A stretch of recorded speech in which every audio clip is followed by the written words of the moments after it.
This Sunday marks 6 months since the Hamas attack on Israel. And in those 6 months, Israel has carried out a destructive, retaliatory assault on Hamas in the Gaza Strip. More than 33,000 people have been killed and nearly 75,000 have been injured, according to the Palestinian Ministry of Health in Gaza. The UN says that many of Gaza's 2.3 million people are on the verge of famine. Getting food and other supplies, like medicine, to the people who need them has proven to be not only difficult, but deadly. 7 aid workers from the not-for-profit World Central Kitchen were killed by an Israeli airstrike earlier this week. This is World Central Kitchen's founder, Jose Andres. They were targeting us in the conflicting zone, in an area controlled by IDF.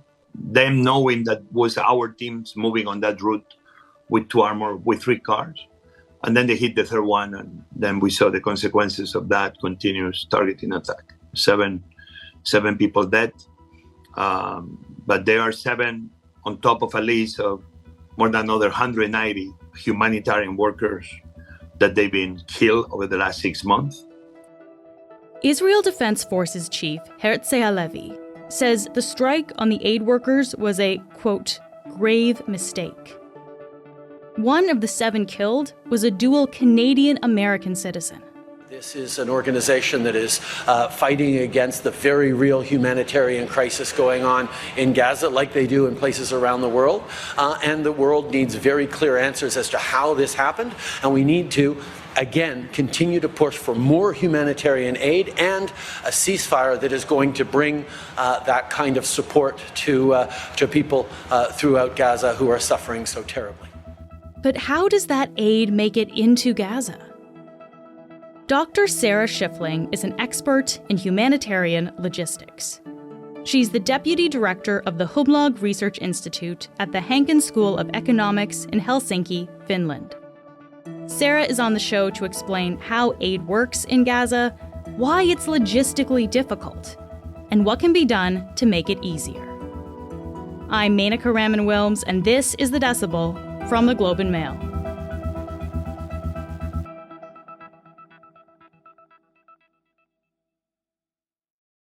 Sarah, thank you so much for being here today. Thank you very much for having me. So since the beginning of the war, getting aid into Gaza has been a challenge. And now we have this recent story, of course, of aid workers from the World Central Kitchen who were killed this week. How has that changed the already difficult situation there? Yeah, calling it a challenge is really an understatement. It's been nigh on impossible to get aid in, at least in sufficient amounts for the huge population that needs it so desperately here. And now with the attack on the World Central Kitchen workers who sadly died, it has made the picture even more difficult. So World Central Kitchen has suspended their operations, quite understandably, given how hard they were hit. And some other organizations have also suspended or are reconsidering their operations. So, for example, all the UN organizations, who are about 80% of the humanitarian aid in Gaza right now, they are suspending their nighttime operations. So, of course, this attack happened at night, and they are saying that is at the moment just too dangerous. Obviously, it's very, very difficult for an organization to pull out when you see that the need is so desperate. But at the same time, they do also have a duty of care to their staff. Yeah. And we're going to talk about some of the UN organizations a little bit later on. But I just want to ask you, with World Central Kitchen, do we know what their role was in Gaza and how much they were doing? They were doing a huge amount. So their mission is food, bringing food to people. And of course, that is absolutely crucial in Gaza right now. They were the ones that did the maritime link. So for most of the aid is coming in by road at the moment, but that is very, very difficult. So World Central Kitchen were instrumental in pioneering this sea link from Cyprus into Gaza. They built their own little jetty and were actually, when those 7 were hit, they were on the way back from unloading one of the vessels that had brought in more aid. So particularly tragic to see this happen.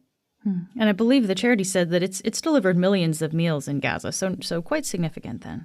Absolutely. So what they managed to unload was 100 tons of aid, of food, and then there was more food even there, about 240 tons of food items that then had to turn back after the attack. And of course, Israel has said it was responsible for the attack. Israeli Prime Minister Benjamin Netanyahu has said that this was an unintended strike on innocent people and that officials were investigating to work to ensure it wouldn't happen again. But Sarah, is it common for aid workers to be in this kind of dangerous situation or be even killed like what's been happening in Gaza? Obviously, working in a war zone is never going to be entirely safe. There are, however, rules to war. So we've got the Geneva Conventions, and the Fourth Geneva Convention, Article 55, lays out that there is a responsibility to let food in, medical supplies in, and so on for an occupied territory. So there are standards here that say that humanitarian workers should be protected and should not become targets.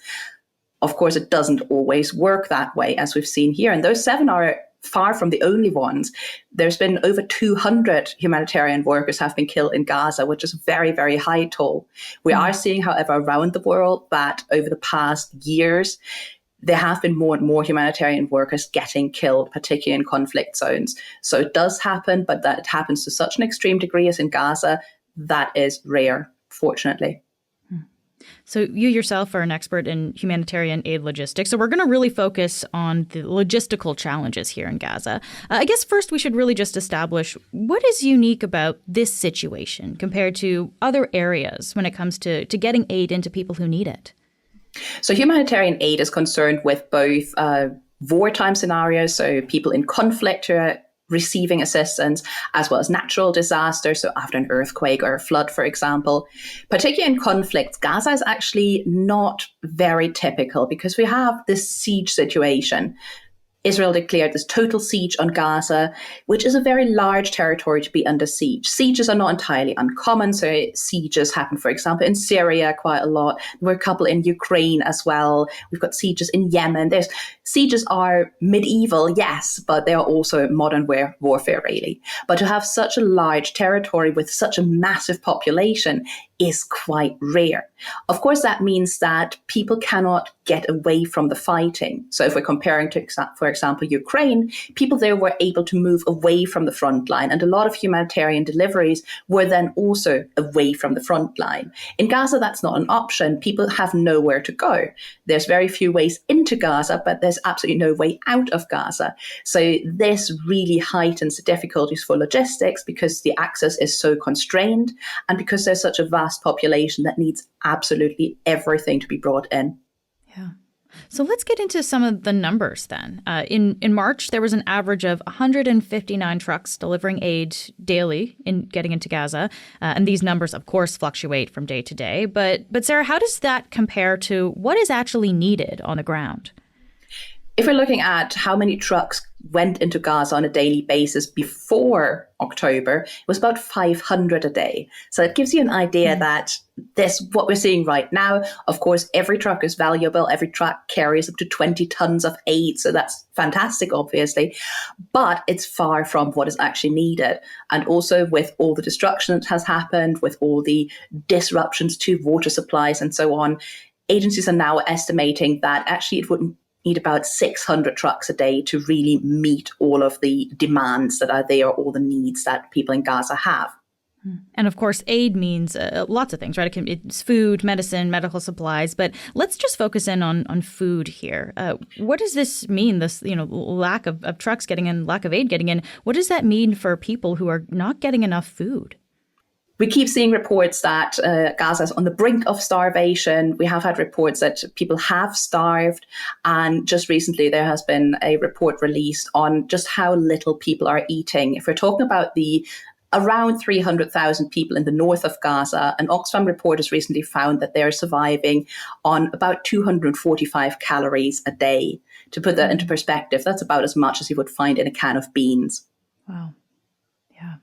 It's not necessarily for a lack of aid, though, right? Because the World Food Program has said, this is part of the UN, said there are enough food supplies and it can scale up to feed all the people in need, 2.2 million people there. So what is going on? What's the disconnect?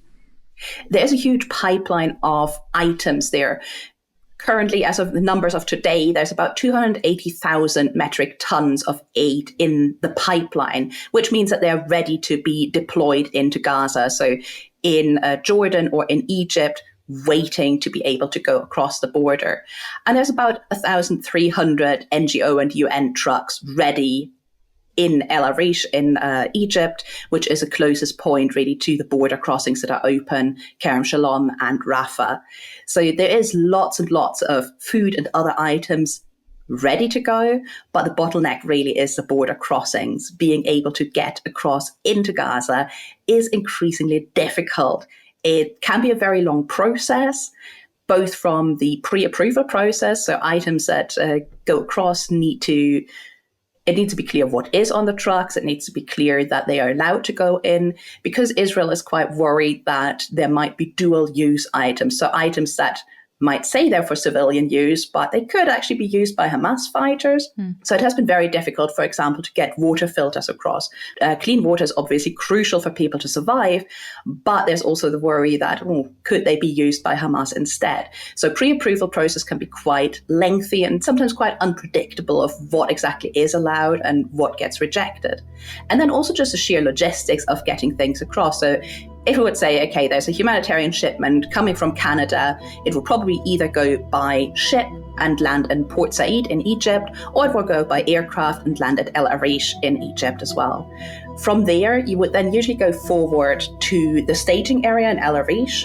From there, it would go into security checks in Rafah in Egypt, but right at the border into Gaza.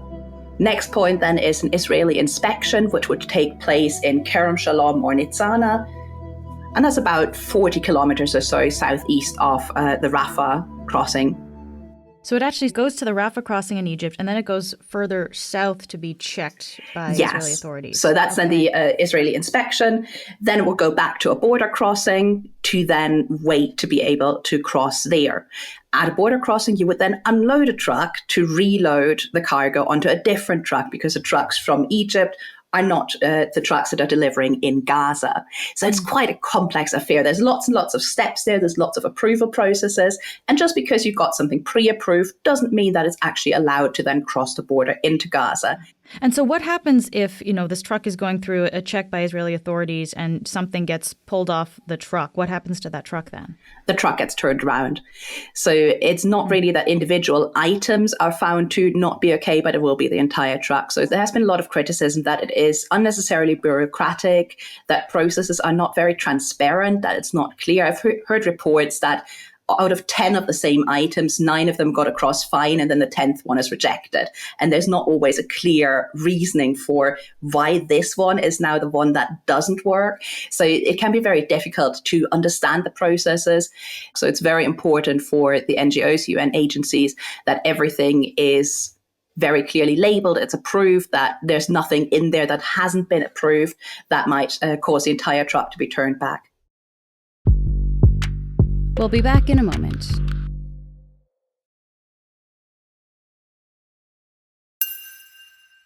So we've been talking about the crossings in the south of Gaza where aid is getting through. But what does this mean for northern Gaza? Of course, Israel ordered the mass evacuation of northern Gaza back in the fall because of the offensive. But there are still people throughout the territory. So what does it take to get food to people there?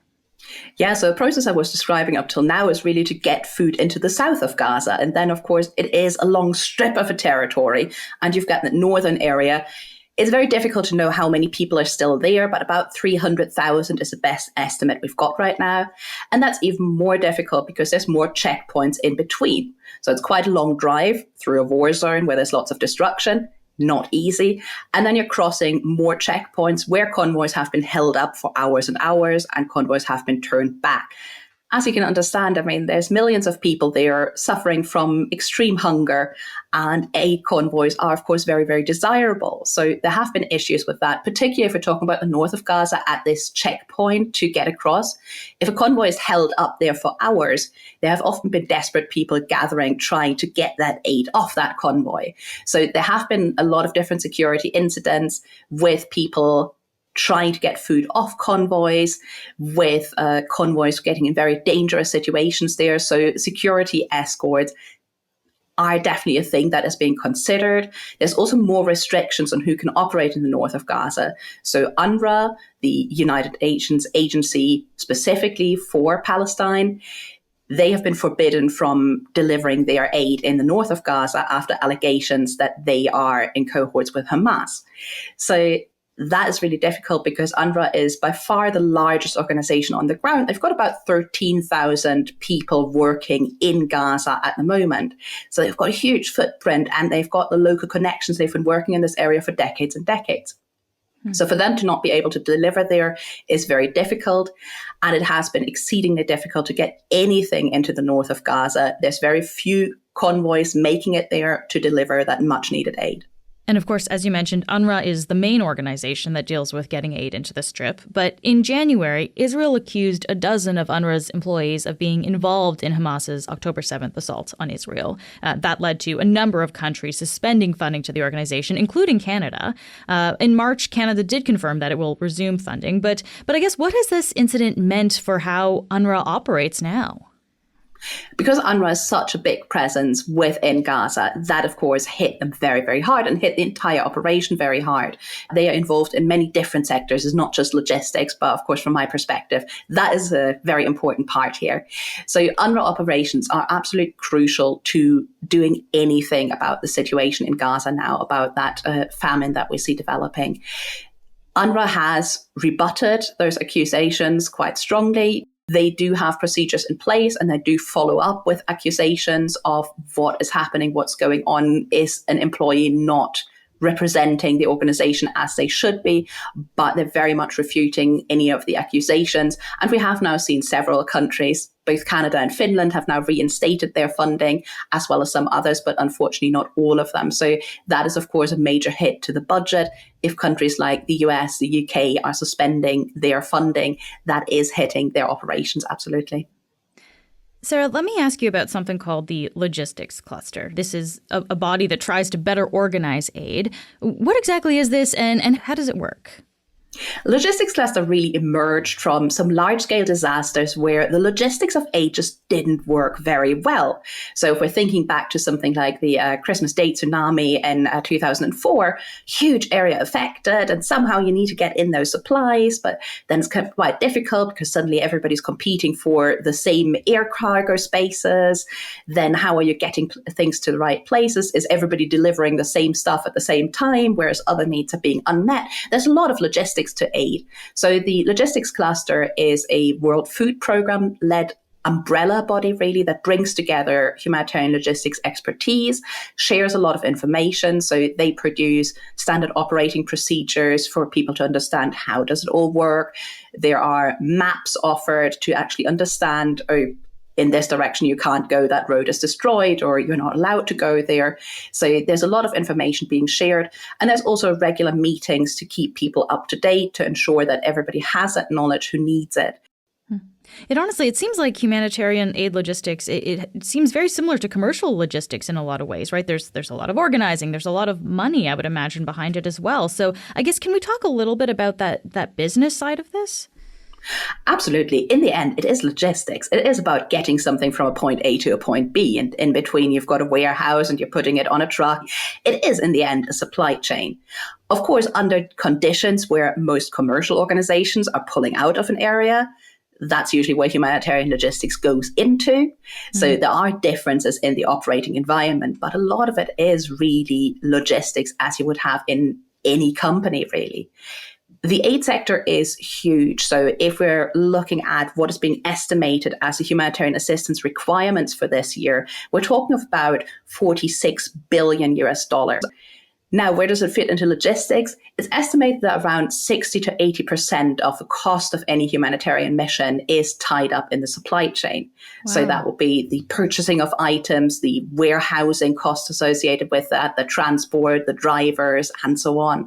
It's a huge amount. So if you're donating to a humanitarian organization of your choice, a lot of that money is probably going to go into the logistics. And that's quite important to have it there to ensure that things actually reach people and are not just sitting at a border crossing at an airport and aren't actually being delivered to those who need them most. I want to spend the last few minutes just talking about the ways of actually getting aid into Gaza. So we've, of course, been focusing on bringing aid in by road, by trucks, but there's also other options, specifically airdrops and bringing aid in by sea. What are your thoughts on those? I'm extremely critical of airdrops along with a lot of the humanitarian community. Airdrops are an issue because they deliver relatively small amounts. If you're looking at a C-130 aircraft, it delivers about as much as a truck, around 20 tons of food. The trouble with airdrops is that they're quite expensive. As you can imagine, you can't just drop anything out the back of an aircraft. It needs to be certain products. They need to be packaged properly. They need to have their parachutes attached to them. So that adds a lot of cost. It's also operationally quite complex. Not everybody can just fly a mission like that and drop something out the back door. That's usually highly specialized, highly trained pilots. It's only certain aircraft. So of course that all adds cost to it. And then also it's a question of safety, really.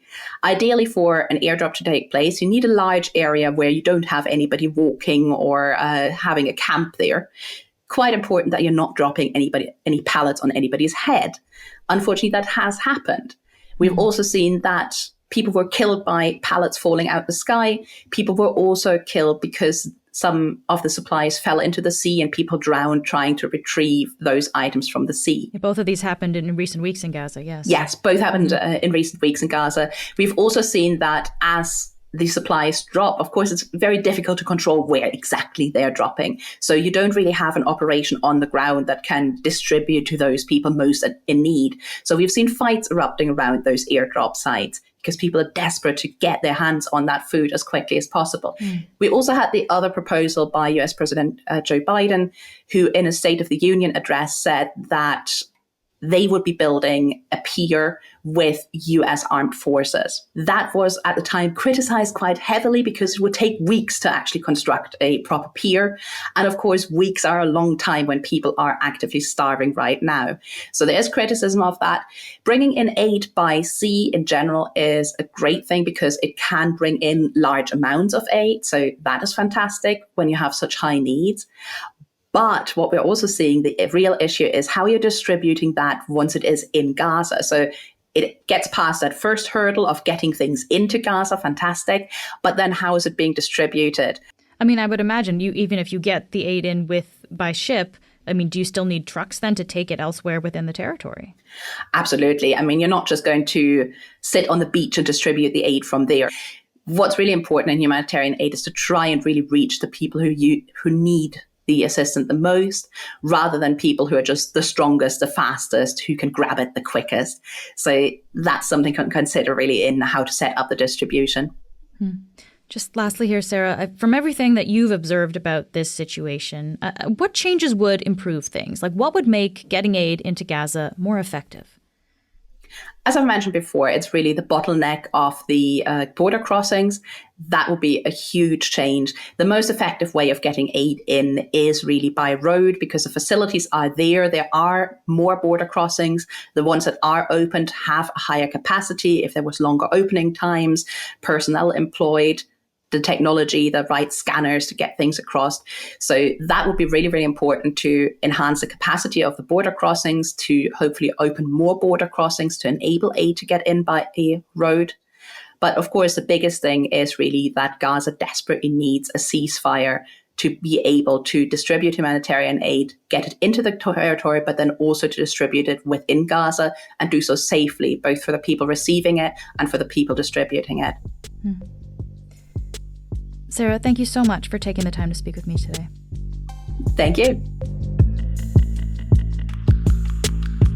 That's it for today. I'm Menaka Raman-Wilms. Our intern is Manjot Singh. Our producers are Madeline White, Cheryl Sutherland, and Rachel Levy-McLaughlin. David Crosby edits the show. Adrian Chung is our senior producer, and Angela Pacenza is our executive editor. Thanks so much for listening, and I'll talk to you next week.